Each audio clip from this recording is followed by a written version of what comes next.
صراط الذين أنعمت عليهم غير المغضوب عليهم ولا الضالين صل على محمد وآل محمد. أعوذ بالله من الشيطان الرجيم. بسم الله الرحمن الرحيم. الحمد لله الذي لا يبلغ مدحته القائلون ولا يحصي نعماءه العادون ولا يعدي حقه المجتهدون الذي ليس لصفته حد محدود ولا نعت موجود ولا وقت معدود ولا أجل ممدود فطر الخلائق بقدرته ونشر الرياح برحمته. الصلاة والسلام على الرسول المسدد المصطفى العمجد المحمود الأحمد سيدنا ومولانا ومولى الكونين جد الحسن والحسين عاني أبا القاسم محمد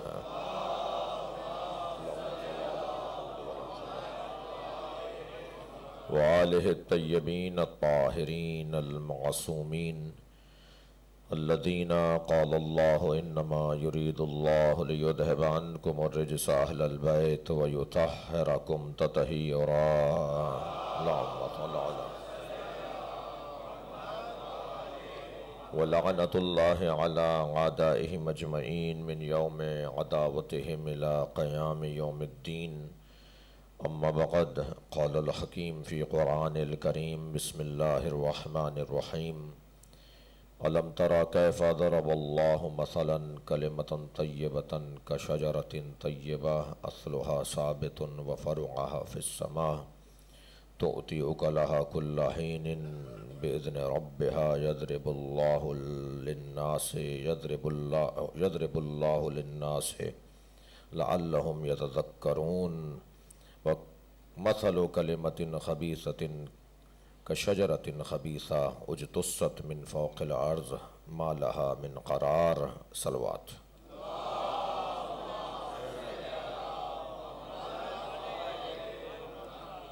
سورہ مبارکہ ابراہیم کی 3 آیات تبرکن تیمنن. ترجمہ دہراؤں گا. اللہ اپنے حبیب سے مخاطب ہے. الم ترا کیف ضرب اللہ مثلا. تم نے دیکھا کہ اللہ نے کیسی مثال دی ہے کلمتن طیبہ، کلمہ طیبہ کی. کا شجرۃ طیبہ، جو شجرہ طیبہ کی طرح ہے. اصلها ثابت، جس کی جڑیں بڑی مضبوط ہیں. وفرعها فی السماء، اور اس کی شاخیں آسمانوں میں ہیں. تؤتی اکلها کل حین، وہ ہر موسم میں پھل دیتا ہے. یضرب اللہ الامثال للناس، اللہ لوگوں کے لیے ایسے ہی مثال دیتا ہے. لعلہم یتذکرون، شاید کہ لوگ مثالوں کے ذریعے سے سمجھ لیں. ومثل کلمۃ خبیثۃ کشجرۃ خبیثہ، اور کلمہ خبیثہ کی بھی ایک مثال ہے، اور وہ ہے شجرہ خبیثہ. وہ شجرہ خبیثہ کی طرح ہیں.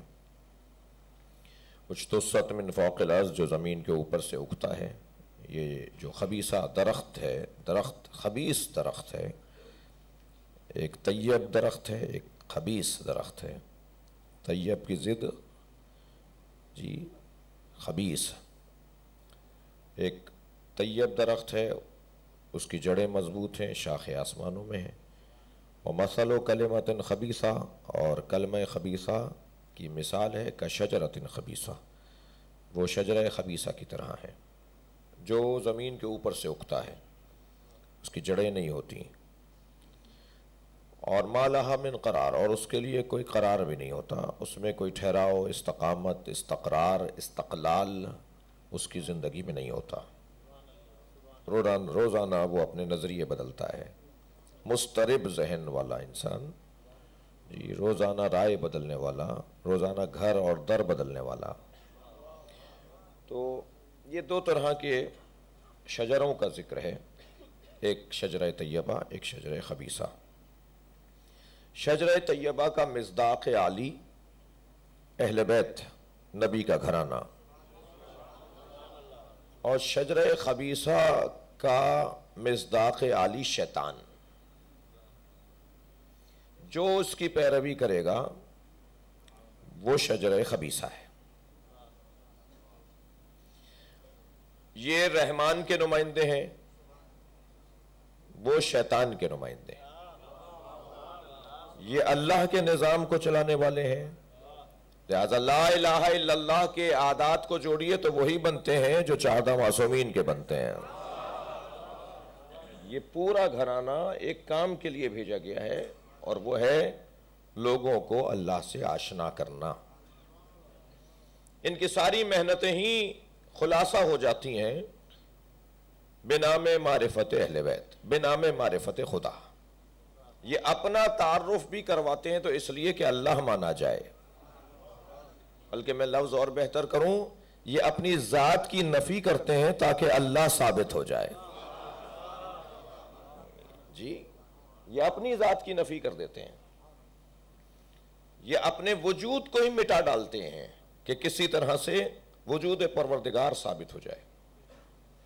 یہ کلمہ طیبہ اور یہ کلمہ خبیثہ، جس معاشرے میں شجرہ طیبہ سے جڑے ہوئے لوگ زیادہ ہوں گے وہاں اقدار، تہذیب، وہاں انسانیت کمال پر ہوگی، اور جس معاشرے میں شجرہ خبیثہ سے تعلق بڑھتا چلا جائے گا اس معاشرے میں خباثت، نجاست، حیوانیت، شیطنت، عصر حجر، انسان اپنی ذلت کی آخری تہ تک پہنچے گا جہاں پیروی شجرہ خبیثہ کی ہو رہی ہو۔ بہت روشن اور واضح پیغام ہے، بہت روشن اور واضح پیغام ہے۔ اگر ضدیت نہ ہو، صلوات پڑھیں ذرا محمد والے۔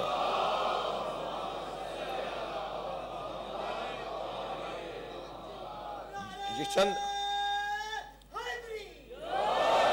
چند بڑی کمزوریاں ہیں انسان کے اندر، ان میں ایک کمزوری کو جہالت کہا جاتا ہے۔ کمر توڑ دی امت کی جہالت نے نظام عدالت کی، نظام صلاح کی، نظام سلم یعنی سلامتی کے نظام کی۔ میرے مولا کا نہج البلاغہ میں خطبہ ہے، امت کی جہالت نے ہماری کمر توڑ ڈالی۔ ثلاثن قاسمات الظہر، صلوات پڑھیں ذرا محمد والے۔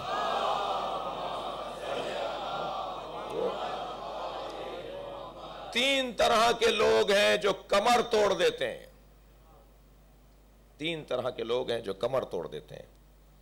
ان میں ایک العامل یستکثر عملہ، ایک ایسا عامل جو اپنے عمل کو بڑا جانتا ہو، بڑا مانتا ہو، میرا بڑا کارنامہ، میں نے یہ کیا، میں نے وہ کیا۔ ایک وہ ہے، فرماتے ہیں الجاہل یعمل بعملہ، ایک ایسا جاہل جس کے ہاتھ میں اختیار ہو۔ صاحب اختیار لوگ کہ جن کے پاس معلومات اور علم نہ ہو، جاہلوں کی سربراہی، جاہلوں کی کے ہاتھ میں اختیار۔ میرے مولا فرماتے ہیں وہ کمر توڑ دیتے ہیں۔ ایک جگہ ارشاد فرماتے ہیں معاشرے سے فساد ختم ہو جائے اگر جاہل بولنا بند کر دیں۔ صلوات پڑھیں ذرا محمد و آل محمد۔ اس سے بہتر اور بلند صلوات دیا کریں۔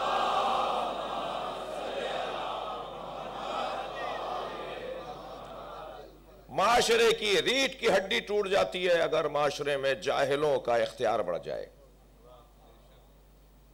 غور فرمائیں گے عزیزان گرامی، ہم بیٹھے ہی اس دروازے پر ہیں جن کا پہلا خاصہ ان کا عالم ہونا ہے۔ سب سے زیادہ علی نے جس اپنی صفت اور اپنے کمال پر فخر کیا ہے نا مولا علی نے، وہ علم علی ہے۔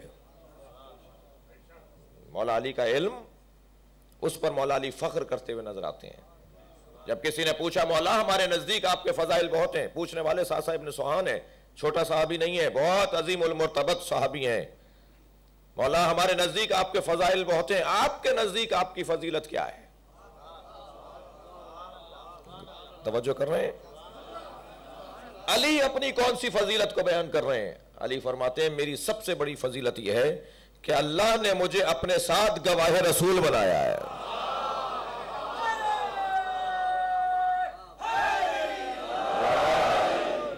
وَيَقُولُ الَّذِينَ كَفَرُوا لَسْتَ مُرْسَلًا، سورہ مبارکہ رات کی آخری آیت۔ وَيَقُولُ الَّذِينَ كَفَرُوا لَسْتَ مُرْسَلًا، جن لوگوں نے کہا ہے کہ آپ بھیجے ہوئے رسول نہیں ہیں، ان سے کہہ دیجئے کَفَى بِاللَّهِ شَهِيدًا بَيْنِي وَبَيْنَكُمْ، میرے اور تمہارے درمیان میری رسالت پہ اللہ گواہی کے لیے کافی ہے۔ وَمَنْ عِنْدَهُ عِلْمُ الْكِتَابِ، اور جس کے پاس پوری کتاب کا علم ہے وہ علی کافی ہے۔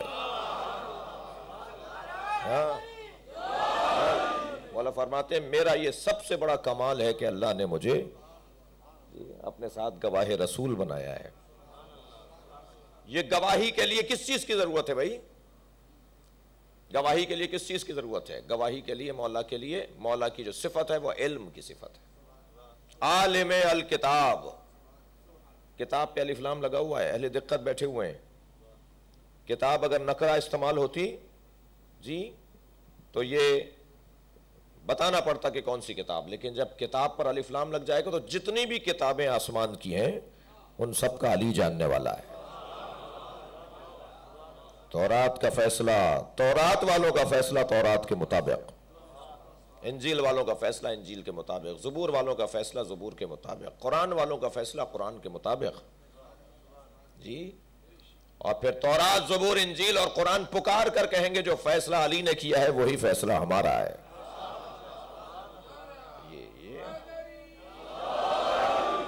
لہذا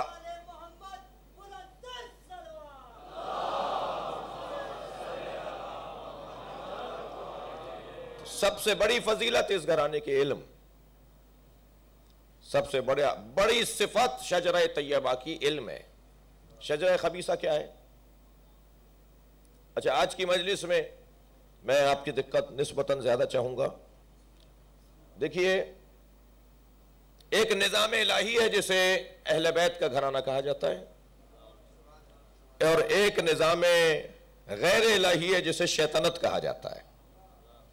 شیطان اور اس کے، اب مولا علی کا لفظ ہے اس لیے میں استعمال کر رہا ہوں، اس کے چوزے، مولا نے نہج البلاغہ میں کہا ہے فرخ کہتے ہیں چوزے کو جی، جو انڈے سے بالکل بچہ نکلتا ہے نا تو وہ بے قابو ہوتا ہے، کبھی یہاں بھاگتا ہے کبھی وہاں بھاگتا ہے، اس کو حتیٰ اس کی ماں بھی نہیں سنبھال پاتی جی۔ مولا فرما رہے ہیں شیطان ان کے سینوں میں، بھئی لفظ علی کے ہیں، شیطان ان کے سینوں میں انڈے دیتا ہے اور وہیں وہ چوزے نکلتے ہیں، اور پھر ایک ایسا وقت آ جاتا ہے کہ شیطان ان کی پیروی نہیں، یہ شیطان کی پیروی کرنے لگتا ہے، یہ اس کے پیروکار، اور پھر ان کے وجود سے شیطان کے بچے ٹپکتے ہیں۔ کچھ ایسے لوگ ہوتے ہیں جی۔ ایک شجرہ طیبہ، ایک نظام الہی اور ایک نظام شیطان، کچھ ادھر پیچھے لگے ہوئے ہیں کچھ ادھر پیچھے لگے ہوئے ہیں۔ یہاں پیچھے چلنے والوں کو کچھ مسائل اور مشکلات کا سامنا ضرور ہے جی، مگر اطمینان قلب کی دولت نصیب ہے۔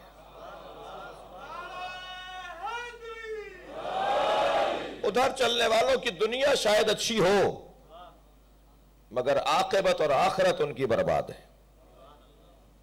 ذرا غور فرمائیں گے، اللہ نے، دقت چاہوں گا، اللہ نے قرآن مجید کے اندر ہم سے نماز پڑھنے کا کہا ہے یا نماز قائم کرنے کا کہا ہے؟ بہت واضح پیغام ہے، اقیموا الصلاۃ، نماز کو قائم کرو۔ البتہ یہ ہرگز نہیں ہوگا کہ نماز پڑھنے کی کوئی تعریف نہیں ہوگی۔ میں مسجد میں اس وقت یہ جو ہال ہے نا، یہاں جمعہ ہوتا ہے یا جماعت ہوتی ہے، مسجد میں بیٹھ کر نماز کی مخالفت میں بولا نہیں جا سکتا، نماز پڑھنا مقدمہ ہے نماز قائم کرنے کے لیے. نماز قائم ہی نہیں ہو سکتی اس وقت تک جب تک کہ نماز پڑھی نہ جائے. مگر مقصد پڑھنا نہیں ہے، مقصد قائم کرنا ہے. اب یہ قائم کیسے ہوگی؟ خود پڑھنے میں کتنی دقت ہے میرے عزیزوں کو. آپ کے توسط سے کہہ رہا ہوں کسی کو، اور جسے کہہ رہا ہوں وہ خود سمجھے گا بھائی، جو مجھے بھی نہیں پتا. صلوات پڑھیں ذرا محمد و آل.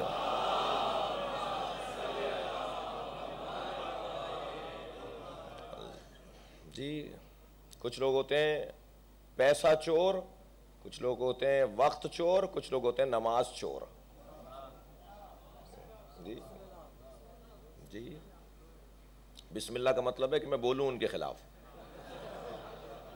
سوچ لیجئے. صلوات اور پڑھ لیں محمد و آل محمد.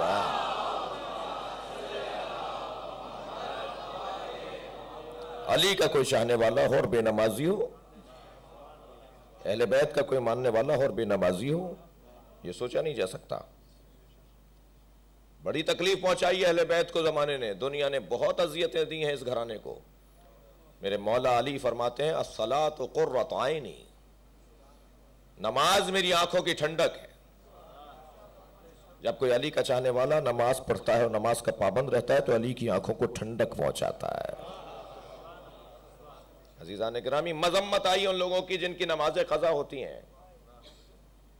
اللہ تو آگ میں جلنے کی بات اور عذاب الہی کا شکار ان نمازیوں کو قرار دے رہا ہے جو نمازی ہیں مگر نماز کو اہمیت نہیں دیتے. ٹیلی فون آ گیا کسی وزیر صاحب کا، میٹنگ میں آ گئے فلاں ہمارے محترم، ہمارے گھر آ گئے تھے، نماز کا وقت ہو گیا، ہم نے کہا پہلے ملاقات کریں گے پھر نماز پڑھیں گے. جو اپنی دوستوں کو ترجیح دے اور اللہ کی ملاقات کو مؤخر کر دے، ویل للمصلین. صلوات پڑھیں ذرا محمد و آل محمد. قرآن پکار کر کہہ رہا ہے ویل ہے ان لوگوں کے لیے، عذاب ہے ان لوگوں کے لیے جو نمازی ہیں. اچھا اگر آیت، کل بھی بات ہو رہی تھی نا، اگر آیت یہیں روک دی جائے تو اے نمازیوں کے لیے تو دوزخ ہے، تو بھائی ہمیں نماز پڑھنی نہیں ہے. جی بے نمازیوں کے لیے جنت ہوگی، پھر اس کا مطلب یہ ہوا نہیں. پوری آیت پڑھو. ویل للمصلین الذین هم عن صلاتهم ساہون. ساہون، سہو کا لفظ تو میرے جوانوں نے سنا ہے. سہو، بھولنے والے. کہ سجدہ سہو کرو، فلاں رکن اگر رہ جائے تو اس کا کیا ازالہ ہے؟ 2 سجدہ سہو. جی سہو، ساہون اس خاندان کا لفظ ہے یہ. ویل ہے ان نمازیوں کے لیے جو نماز کو بھول جاتے ہیں. سارے کام کر لیے، اب یاد آئی ارے نماز رہ گئی.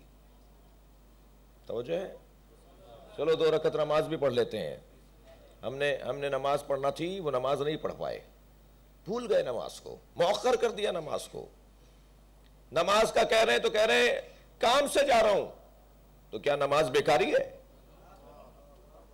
نماز کو کہتے ہو کام سے جا رہا ہوں، اس سے بڑھ کر کوئی کام ہے جیسے نماز کہا جاتا ہے؟ خدا کے لیے نماز کی حالت میں شہید ہو جانے والوں کو ماننے والے، جس علی نے سجدے میں سر دیا ہو، جس حسین نے سجدے میں سر دیا ہو، اپنے مکتب کی اچھی ترجمانی کرنے کی ضرورت ہے. البتہ یہ تو تھوڑا سا مشرکانہ خیال ہو جائے گا کہ ہم کسی اور کی خاطر نماز پڑھیں، کوئی ہمیں دیکھ رہا ہے اس لیے ہم نماز پڑھیں. نہیں، ہمیں اللہ دیکھ رہا ہے، ہمیں اللہ کا نبی دیکھ رہا ہے، ہمیں اللہ کے نبی کا علی دیکھ رہا ہے. مجھے اپنی نماز کو بہتر کرنے کی ضرورت ہے. عہد کر کے اٹھیں اس مجلس سے، میں جوانوں سے بات کر رہا ہوں، بزرگ مجھ سے خفا نہ ہوں. عہد کر کے اٹھیں کہ میری نماز اگر ماضی میں بے توجہی کا شکار رہا تو مجھے امام حسین کو منہ دکھانا ہے. جی عجیب بات نہیں ہے انوار صاحب؟ ان کی نماز منہ پردے ماری جائے گی کیونکہ حب اہل بیت نہیں ہے، اور محبان اہل بیت کو نماز کی ضرورت نہیں ہے. تو پھر اللہ نے نماز کو معاذ اللہ فضول نازل کیا. ان کو تو ضرورت نہیں ہے، ان کی نماز تو منہ پہ ماری جائے گی، تمہیں ضرورت نہیں ہے، تو پھر نماز کی باتیں کیوں ہو رہی ہیں؟ قرآن میں آیات کیوں آئی ہیں نماز کی؟ یہ اللہ نے معاذ اللہ عبث نازل کیا ہے؟ نماز ہے ہی ان کے لیے جن کے دلوں میں علی بستا ہو۔ میرے مولا نبی فرماتے ہیں میرے علی سن، میرے علی سنو، میرے علی اگر کوئی صفا اور مروہ کے درمیان سعی کرتا ہوا حالت روزہ میں کوہ ابو قبیس کے برابر سونا صدقہ دینے کے بعد اللہ کی راہ میں مار دیا جائے اور تمہاری محبت اگر اس کے دل میں نہ ہو تو جنت کی خوشبو نہیں سونگے گا۔ جی نماز تو ہے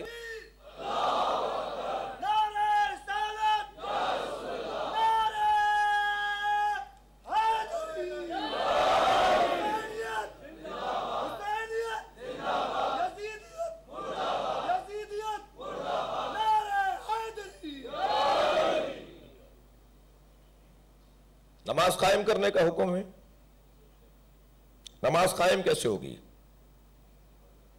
دیکھیے، ڈاکٹر بننا، عالم بننا، صاحب ثروت بننا یہ آسان ہے، اپنے علم کو بچانا یہ مشکل ہے، اپنے پیسے کو بچانا یہ مشکل ہے۔ ایک صاحب روزانہ 2 لاکھ روپے کماتے ہیں، 3 لاکھ روپے خرچ کر دیتے ہیں، کیا کہیں گے انہیں آپ؟ یہ صاحب ثروت ہے؟ نہیں بھائی، غریب مسکین فقیر آدمی کی بھی عزت ہوتی ہے، ایسے آدمی کی تو عزت بھی نہیں ہوتی۔ یہ 2 لاکھ کما کے 3 لاکھ بانٹ دیتے ہیں، کہاں سے لاتے ہیں 1 لاکھ روپیہ؟ اور یہ قرضہ بڑھا رہے ہیں اپنے اوپر، اس کی تو عزت ہی نہیں ہوتی۔ نماز پڑھنا کارنامہ نہیں ہے، نماز قائم کرنا۔ کیسے قائم ہوگی؟ نماز کو جب بچایا جائے گا تو قائم ہوگی۔ میں نے فجر کی 2 رکعت نماز پڑھ لی، اب ظہر تک اسے بچاؤں۔ بڑی عنایت، آپ کی توجہات کا شکر گزار ہوں۔ میں نے نماز ظہر پڑھی، اب مجھے عصر تک اسے بچانا ہے۔ میں نے عصر پڑھی، اب مغرب تک بچانا ہے۔ مغرب پڑھی، اب مجھے عشاء تک بچانا ہے۔ دوسری فجر آنے تک مجھے عشاء کی نماز کو بچانا ہے۔ کیسے بچے گی نماز؟ بچانا کارنامہ ہے، پڑھنا کارنامہ نہیں ہے، یہ مقدمہ ہے بچانے کے لیے۔ بہت بڑی تعداد میں لوگ ہیں جو اپنے اعمال کو ہفت کروا دیتے ہیں، ضائع کروا دیتے ہیں، ختم ہو جاتے ہیں اعمال۔ ایسا ہے سورہ مبارکہ حجرات کے اندر پروردگار عالم نے اعمال کے ہفت ہونے کی بات کی ہے، اعمال ضائع ہو جاتے ہیں۔ کیا کریں؟ غور فرمائیں گے۔ بھائی شیطان سے بڑا کوئی عبادت گزار نہیں تھا۔ کتنے سجدے کیے اس نے؟ 6000 کروڑ سال۔ جی، پاکستان سے لے کے امریکہ تک آپ ایک ایک ذرے پر، ایک ایک وجب، ایک ایک بالش کے اوپر اس کے سجدے آگ جوڑتے چلے جائیں تو زمین چھوٹی پڑ جائے گی۔ اتنے سجدے کیے تھے اس نے۔ جی، عبادت بہت کی اس نے، مگر عبادت بچا نہیں سکا۔ کیوں نہیں بچا سکا؟ کیا کیا اس نے جو عبادت نہیں بچا سکا؟ جنت میں بھی، توجہ چاہوں گا، جنت میں بھی آنا جانا اس کا آزاد تھا۔ اتنا عبادت گزار تھا کہ جب چاہے جنت چلا جائے، جب چاہے آ جائے۔ اللہ نے نکال دیا۔ جی، غور فرمائیں گے کیا کیا اس نے؟ اس نے نمازیں بہت پڑھی، مگر جیسے ہی اللہ نے کہا نبی کی تعظیم کرو تو کہنے لگا یہ نہیں کروں گا۔ یعنی عبادت الہی کرنے والا عبادت تو کر رہا ہے، اس کی عبادت بچے گی تب جب وہ تعظیم کرے گا۔ اللہ نے ساری عبادتوں کو ضائع کر دیا۔ وَإِذْ قُلْنَا لِلْمَلَائِكَةِ اسْجُدُوا لِآدَمَ فَسَجَدُوا إِلَّا إِبْلِيسَ أَبَىٰ وَاسْتَكْبَرَ وَكَانَ مِنَ الْكَافِرِينَ۔ اے میرے حبیب، یاد کرو اس دن کو کہ جب تمہارے اللہ نے فرشتوں سے کہا تھا کہ آدم کو سجدہ کرو، تو فسجدوا، سب نے سجدہ کیا، الا ابلیس، مگر ابلیس نے سجدہ نہیں کیا۔ اللہ کی نمازیں تو شیطان نے بہت پڑھی، مگر نبی کی تعظیم نہیں کی۔ عبادتیں ضائع، عبادتیں ضائع۔ بھائی شیطان کو پہچان لینا ہی شجرہ خبیثہ کی شناخت ہے۔ شیطان کو پہچان لیا جائے. اچھا خفا نہیں ہوئیے گا، ایک جملہ کہہ رہا ہوں، جتنا ممکن ہے شیطان کے خلاف بولیے. نہ ہماری اس سے برادری ہے، بھائی حضرت آدم کی اولاد تو نہیں ہے. سلوات پڑھیں ذرا محمد و آل محمد.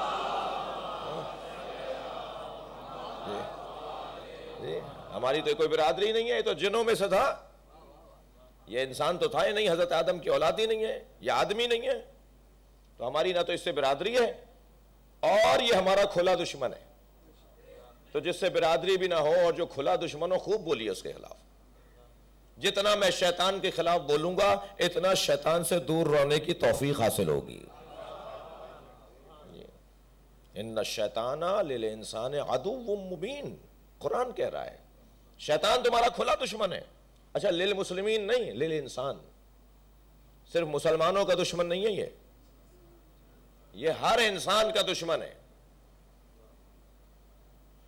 کیا کریں کہ ہم شیطان سے بچیں؟ بہت مختصر بات ہے، بہت ہی جامع جملہ کہنے کی کوشش کروں گا. پہچان لیجئے. سوال دوہرا رہا ہوں، کیا کریں کہ شیطان سے بچیں؟ پہچان لیجئے. جیسا جیسا میں شیطان کو پہچانتا چلا جاؤں گا ایسے ایسے میں بچتا چلا جاؤں گا. شیطان کو پہچاننے کی ضرورت ہے. یہ چھوٹا سا بچہ نجاست کو نہیں جانتا، لہٰذا یہ نجاست کے قریب رہتا ہے، نجاست میں پڑا رہتا ہے. جیسے جیسے اسے نجاست کا علم ہونے لگتا ہے یہ نجاست سے بچنے لگتا ہے. میں جیسے جیسے شیطان کو پہچانتا چلا جاؤں گا میں اسے بچتا چلا جاؤں گا. شیطان کا کام کیا ہے؟ شیطان وسوسے ڈالتا ہے، شیطان حق سے ہٹاتا ہے، شیطان راہ راست سے دور کرتا ہے. شیطان علی والوں کے راستے پہ کھڑا ہے. آج 7 محرم کو تھوڑی سی گزارشات سنیے. لَأُغْوِيَنَّهُمْ لَأَقْعُدَنَّهُمْ وَلَأَقْعُدَنَّ لَهُمْ صِرَاطَكَ الْمُسْتَقِيمِ. اے اللہ میں تیرے سیدھے راستے پر جا کے بیٹھ جاؤں گا.